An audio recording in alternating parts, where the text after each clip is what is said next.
Assalamualaikum warahmatullahi wabarakatuh. Selamat pagi menjelang siang mahasiswa PAI semester 4 Inisnu Temanggung. Untuk pertemuan kali ini masih melanjutkan yang kemarin. Terima kasih bagi teman-teman yang kemarin sudah mengumpulkan tugas di WA Group berkaitan dengan analisa fikih, ibadah madhoh. Ada yang membahas mengenai sholat, ada yang membahas mengenai puasa, dan juga banyak yang lainnya dengan menggunakan analisa Anda pribadi. Dan mohon maaf belum bisa saya komentari satu persatu karena kondisi saya memang yang belum begitu sehat sempurna. Jadi yang penting beberapa dari kemarin sudah saya dengarkan dari PAI-A, PAI-B, PAI-C, sudah saya ibaratnya saya telaah bagaimana cara analisa Anda dalam menganalisa masalah. Terima kasih yang sudah mengumpulkan. Untuk pertemuan kali ini nanti kita akan lanjutkan, di mana untuk pertemuan kali ini masih berkaitan dengan masalah fikih, tapi saya meminta Anda untuk menganalisa untuk masalah fikih amaliyah yang di luar ibadah madhoh. Jadi kalau kemarin saya meminta Anda untuk menganalisa tentang mungkin sholat, zakat, puasa, atau haji, atau wudhu, atau baca Quran, atau sholawatan, atau apapun yang berkaitan dengan mungkin ibadah madhoh. Sholawatan bukan ibadah madhoh ya, mungkin adzan, iqomah, dan seterusnya. Tapi untuk kali ini saya meminta Anda untuk menganalisa, atau pertama dulu mencari permasalahan dulu.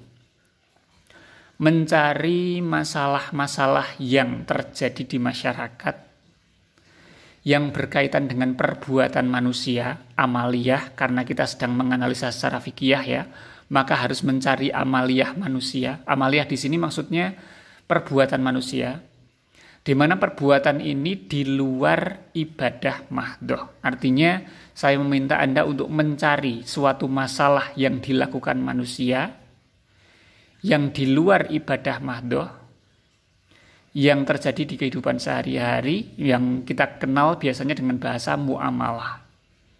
Jadi bahasa muamalah. Contohnya di sini misalnya tentang kasus atau yang terjadi di masyarakat kita, banyak sekali orang yang melakukan operasi plastik.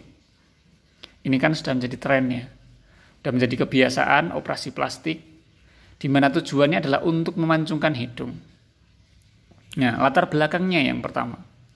Latar belakang yang bisa saya jelaskan di sini berkaitan dengan operasi plastik. Operasi plastik itu bisa dikatakan adalah suatu tindakan medis yang digunakan untuk merubah bentuk wajah, bentuk tangan, bentuk kaki, bentuk macam-macam. Yang jelas dia bertujuan untuk merubah bentuk, baik dengan tujuan medis, pengobatan, atau dengan tujuan hanya untuk estetik atau keindahan. Oke, itu yang terjadi dengan operasi plastik. Di mana dalam hal kaitannya dengan fisik ini, di era modern ini kan banyak kita katakan bahwasannya era modern ini adalah era yang materialistis.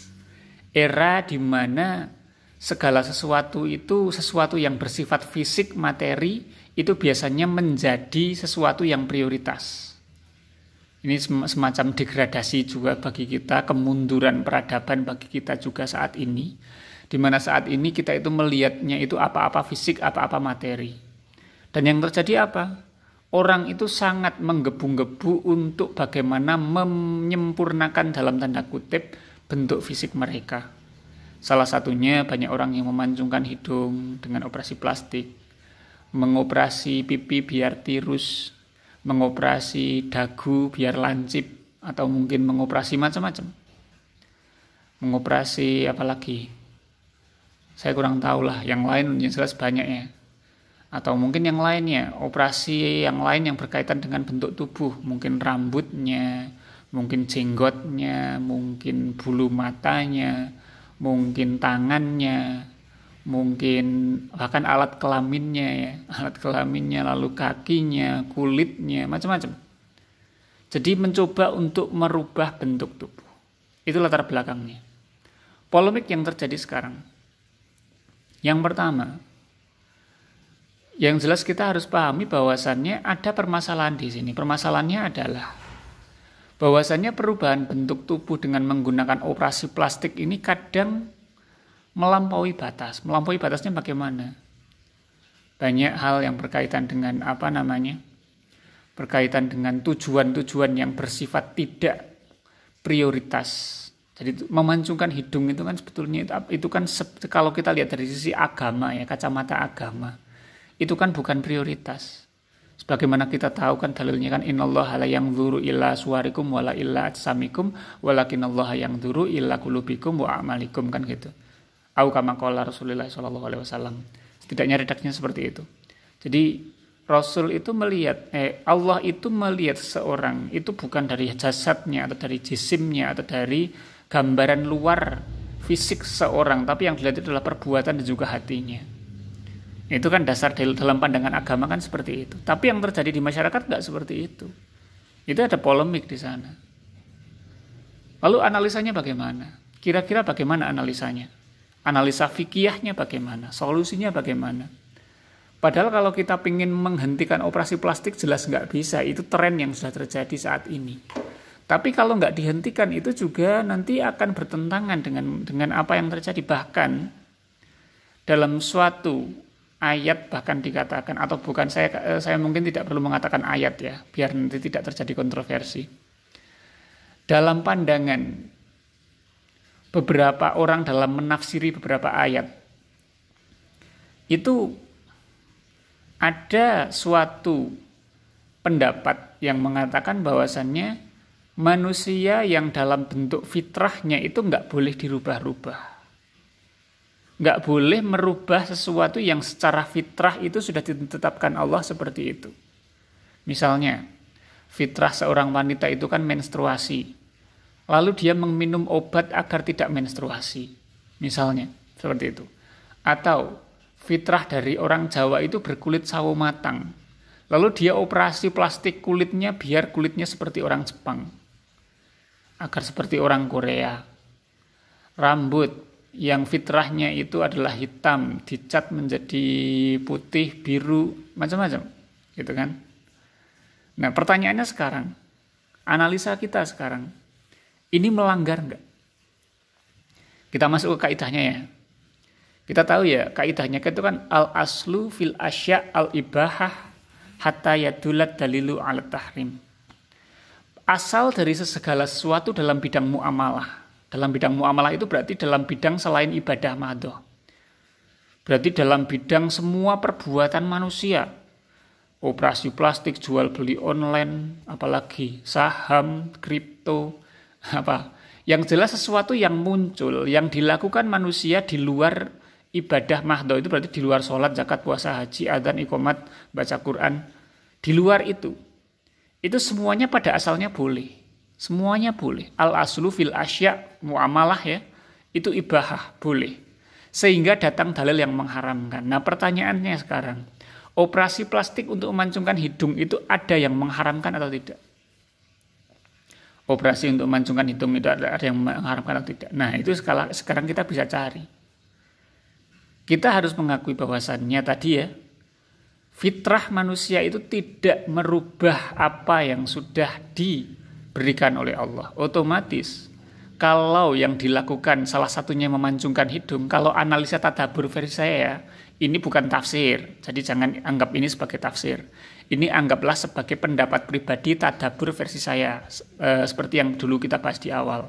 Yang kita lakukan di sini untuk menganalisa, saling berargumentasi, memberikan pendapat masing-masing untuk bertadabbur. Analisa saya pribadi, fitrah manusia itu kalau hidung itu sudah fitrah. Artinya apa? Ngapain dirubah-rubah? Artinya, dalilnya sebetulnya itu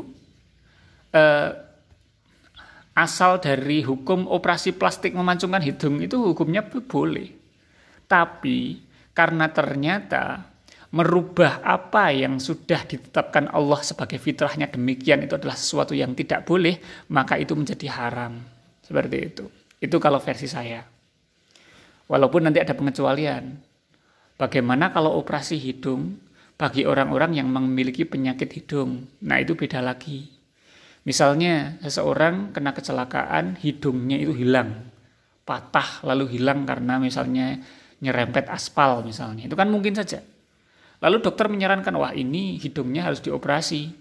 Harus pakai operasi plastik agar nanti hidungnya bisa ada lagi. Nah itu beda lagi kasusnya.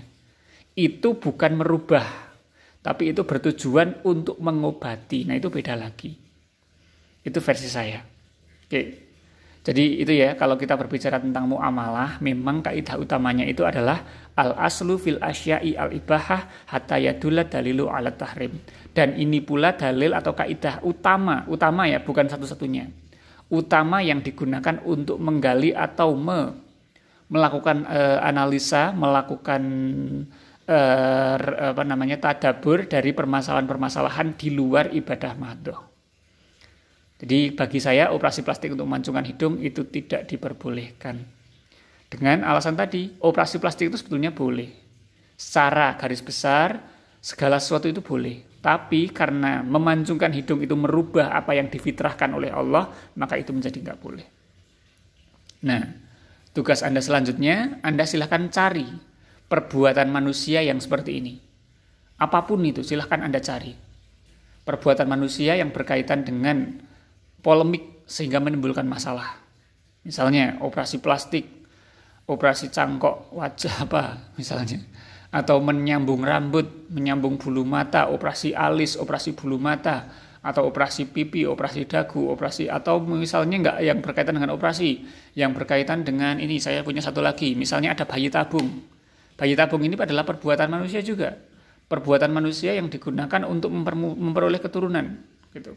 Di zaman Rasulullah belum ada, dan ini adalah masalah muamalah, masalah kontemporer, faktual, baru terjadi saat ini. Kira-kira nanti latar belakangnya bagaimana, polemik yang terjadi bagaimana, analisa Anda bagaimana. Lalu misalnya yang lain, misalnya berkaitan dengan tadi, bagaimana hukumnya meminum obat menstruasi. Itu kan perbuatan manusia di luar ibadah mahdoh ya, jadi silakan analisa. Atau misalnya berkaitan dengan hal-hal muamalah yang terjadi di sekitar kita, misalnya kaitannya sama jual beli online misalnya, atau jual beli saham, atau misalnya yang terjadi saat ini misalnya ada yang namanya wakaf atau wakaf uang misalnya, atau wakaf dengan menggunakan saham, apapun itu. Atau masalah-masalah yang berkaitan dengan kehidupan sehari-hari juga boleh. Misalnya meminum obat dengan dosis tinggi. Misalnya obat dengan dosis tinggi itu hukumnya sama enggak dengan meminum minuman keras atau meminum narkoba misalnya. Atau macam-macam. Silakan Anda cari gali permasalahan di sekitar Anda yang di luar sholat, zakat, puasa, haji, dan ibadah mahdoh lainnya. Jadi hal-hal yang bersifat muamalah yang menimbulkan polemik silakan Anda kaji. Sama seperti kemarin, silakan gunakan pesan suara, cantumkan nama dan juga NIM Anda, kumpulkan di WA Group seperti kemarin. Saya kira itu yang bisa saya contohkan. Silakan dikumpulkan di WA Group. Kurang lebihnya mohon maaf. Assalamualaikum warahmatullahi wabarakatuh.